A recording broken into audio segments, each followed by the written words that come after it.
Electric వెహికల్స్కి బ్యాటరీస్ని తయారు చేసే అమర్ రాజా group యొక్క అమర్ రాజా బ్యాటరీస్ లిమిటెడ్ అనే సంస్థ హైదరాబాద్లో తెలంగాణలో 10,000 కోట్లతో ఒక పెద్ద ఇండస్ట్రీని స్థాపిస్తుంది.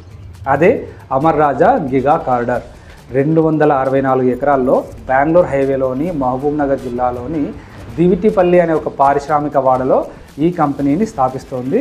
ఇప్పటికే first unit and second unit యొక్క వర్క్స్ కూడా స్టార్ట్ అయ్యాయి.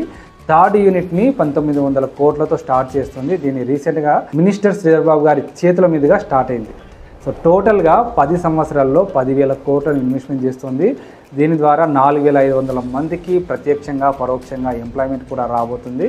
ఈ కంపెనీ లెడ్ యాసిడ్ బ్యాటరీస్ని మ్యానుఫ్యాక్చర్ చేస్తుంది. ఇండస్ట్రియల్ బ్యాటరీస్ని, వెహికల్స్లో వాడే బ్యాటరీస్ని, ఎలక్ట్రిక్ వెహికల్స్లో వాడే బ్యాటరీస్ అన్నిటిని కూడా తయారు చేస్తుంది. వెహికల్స్ని తయారు చేసే companies like Maruti Suzuki, Hyundai, Honda, Tata, Mahindra లాంటి కంపెనీస్ అన్నీ కూడా ఈ కంపెనీ తయారు చేసే బ్యాటరీస్ని వాడతాయి. ఇవే కాకుండా 32 దేశాలకు ఈ కంపెనీ బ్యాటరీస్ని ఎక్స్పోర్ట్ చేస్తూ ఉంటుంది. రాబోయే రోజుల్లో అన్నీ కూడా ఎలక్ట్రిక్ వెహికల్సే. ఎలక్ట్రిక్ వెహికల్స్లో ముఖ్యంగా వాడేది బ్యాటరీస్. అలాంటి బ్యాటరీస్ని తయారు చేసే అతిపెద్ద సంస్థ హైదరాబాద్లో తెలంగాణలో ఉండడం తెలంగాణకి గర్వకారణం.